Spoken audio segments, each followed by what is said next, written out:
नमस्कार. आज ना आपण एक खूप सुंदर गोष्ट ऐकणार आहोत आणि या गोष्टीतून एका मोठ्या प्रश्नाचं उत्तर शोधणार आहोत की खरी जादू आपल्याला कुठे सापडते.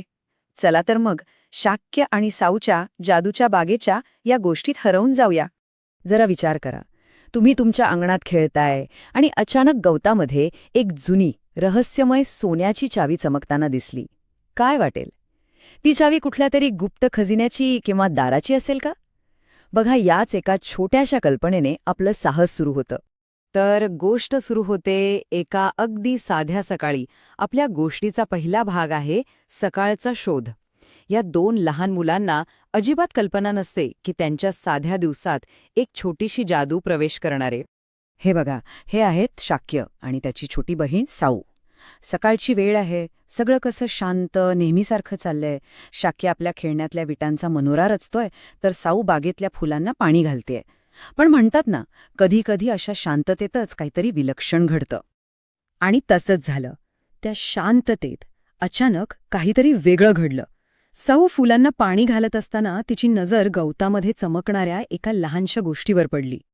आणि लहान मुलांचा उत्साह कसा असतो हे तर आपल्याला माहीतच आहे. तिला जणू काही जगातला सगळ्यात मोठा खजिनाच सापडला होता आणि ती आश्चर्याने आणि आनंदाने ओरडली, दादा दादा बघ ना. शाक्य धावतच तिच्याजवळ पोहोचला. आणि काय होतं तिथे?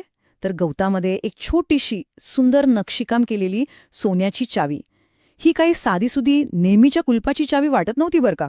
शाक्याची कल्पनाशक्ती तर लगेचच कामाला लागली.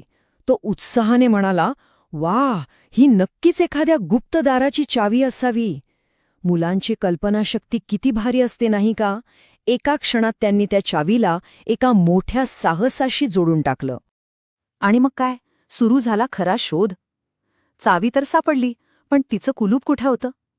आपल्या गोष्टीचा पुढचा टप्पा आहे गुप्त दार आणि त्याला शोधण्याचा प्रवास. मग त्या दोघांनी मिळून त्यांच्या छोट्याशा जगात शोध सुरू केला. आणि अखेर आंब्याच्या झाडाच्या मुळाशी शाक्यला एक छोटंसं लाकडी दार दिसलं. त्याने हळूच चावी फिरवली आणि क्लिक. तो आवाज ऐकून तर त्यांना किती आनंद झाला असेल. दार उघडलं होतं आणि त्या दाराच्या पलीकडे जे होतं ना, त्याची त्यांनी कल्पनासुद्धा केली नव्हती. एक पूर्णपणे वेगळंच जग, एक अद्भुत बाग. अहो, ही काही साधी बाग नव्हती. विचार करा, इथे फुलपाखरं त्यांच्याशी चक्क बोलत होती, फुलं मंजूळ गाणी गात होती आणि सगळीकडे एक असा सोनेरी चमचमणारा प्रकाश पसरला होता. त्यांच्या डोळ्यातला आश्चर्य आपण कल्पना करू शकतो.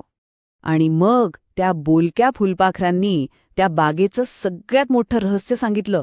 ते काय म्हणाले माहितीये? फक्त चांगल्या मनाच्या मुलांनाच या बागेत यायला मिळतं. म्हणजे बघा, इथेच आपल्याला या गोष्टीचा खरा अर्थ कळायला लागतो. ही बाग फक्त चावीने नाही तर चांगुलपणाने उघडते. म्हणजेच त्या बागेत प्रवेश मिळणं हे काही नशिबाने घडलं नव्हतं. ती एक प्रकारे त्यांच्या चांगुलपणाची पोचपावती होती, किंवा म्हणूया चांगुलपणाची परीक्षा होती. आणि ती त्यांनी कशी पास केली ते पाहूया. आणि हे बघा, इथे ते किती स्पष्ट दिसते.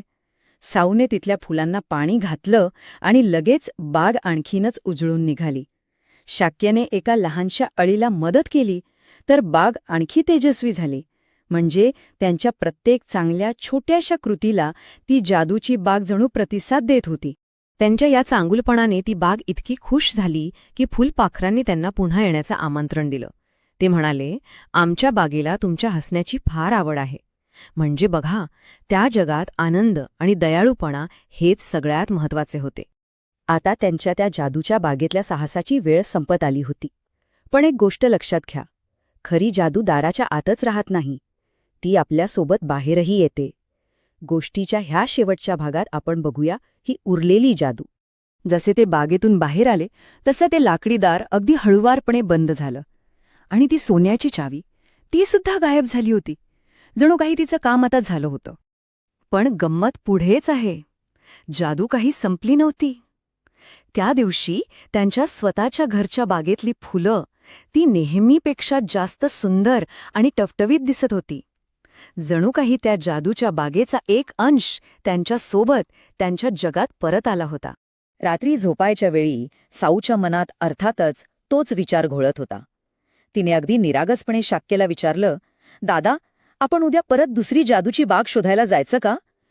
तिच्या या प्रश्नात अजूनही तेच साहस आणि तीच आशा होती. आणि यावर शाक्यने जे उत्तर दिलं ना, तेच या संपूर्ण गोष्टीचं सार आहे. तो म्हणाला, जादूची दारं सगळीकडेच असतात, फक्त आपल्याला चांगल्या नजरेने बघायचं असतं. आणि हाच संदेश आपल्या सगळ्यांसाठी आहे. खरी जादू कोणत्या सोन्याच्या चावीत किंवा गुप्त दारात नसते. ती आपल्या बघण्यात असते, आपल्या चांगल्या वागण्यात असते. ती शोधण्यासाठी फक्त आपल्या आजूबाजूला चांगल्या नजरेने पाहण्याची गरज आहे, नाही का?